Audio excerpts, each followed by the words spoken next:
आज की क्लास में हम देखने वाले हैं कि ग्राफिक डिजाइन के एलिमेंट और ग्राफिक डिजाइन के प्रिंसिपल में क्या फर्क है। मैं हूं आपकी टीचर मुबीना बारी और आप देख रहे हैं एफर्ट फॉर सक्सेस। मज़ीद वीडियोस और अपडेट के लिए आप हमारी वेबसाइट विजिट कर सकते हैं। उसके अलावा आप हमें हमारे फेसबुक पेज पर भी फॉलो कर सकते हैं। अच्छा छोड़िए ग्राफिक डिजाइनिंग को, चलें पिज्जा बनाना सीखते हैं। I am just joking. मैं यहाँ पिज्जा की एग्जाम्पल के जरिए आपको इनका फर्क बताने की कोशिश करूंगी। तो अगर हमने पिज्जा बनाना है तो हमें पिज्जा बनाने के लिए कुछ इंग्रेडिएंट चाहिए होंगे।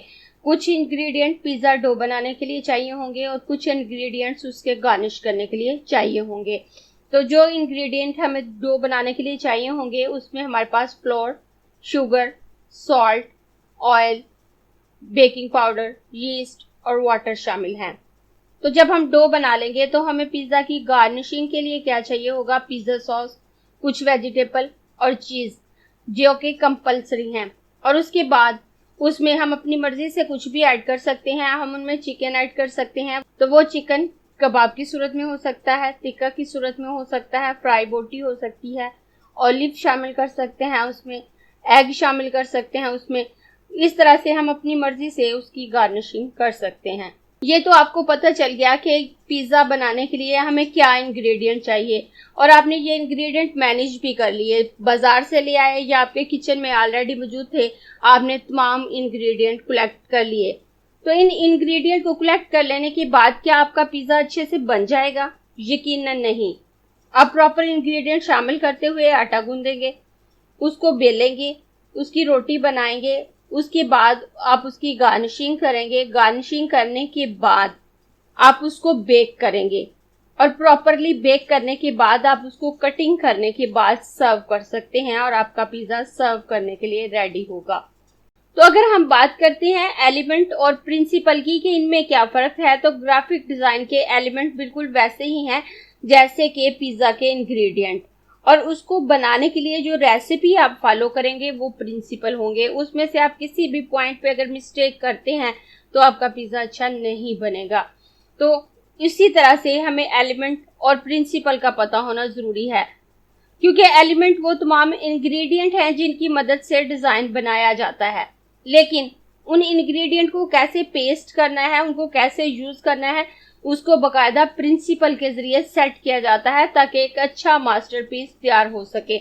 तो ग्राफिक डिजाइन के element line, shape, space, form, texture, value, colour और टाइपोग्राफी हैं। ग्राफिक डिजाइन के एलिमेंट पे मैं ऑलरेडी वीडियो बना चुकी हूँ। अगर आपने वो वीडियो नहीं देखी तो उसको देखकर आप इन तमाम एलिमेंट के बारे में डिटेल से जान सकते हैं। और ग्राफिक डिजाइन के एलिमेंट के बाद अब हम बात करते हैं ग्राफिक डिजाइन के प्रिंसिपल की। तो ग्राफिक डिजाइन के प्रिंसिपल में हमारे पास balance, proximity, alignment, repetition, pattern, rhythm, unity, contrast, focal point, emphasis और मूवमेंट हैं। ग्राफिक डिजाइन के एलिमेंट को हमने एक ही क्लास में देखा था, लेकिन ग्राफिक डिजाइन के प्रिंसिपल को हम एक क्लास में नहीं देखेंगे, क्योंकि आपको एक तो डिटेल से इन प्रिंसिपल को सीखना है ताकि आप अच्छे से इनको यूज कर सकें। दूसरा, इन सबको अगर हम एक ही क्लास में डिस्कस करेंगे तो उससे हमारी वीडियो बहुत ज्यादा लेंथी हो जाएगी।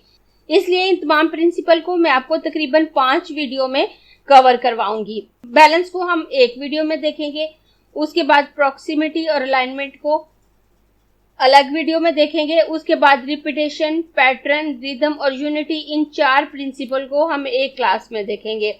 और उसके बाद कॉन्ट्रास्ट, फोकल पॉइंट और एम्फेसिस को हम अलग क्लास में देखेंगे और मूवमेंट को हम सेपरेट क्लास में देखेंगे। इस तरह से हम इन तमाम प्रिंसिपल को 5 क्लासेस में कवर करेंगे।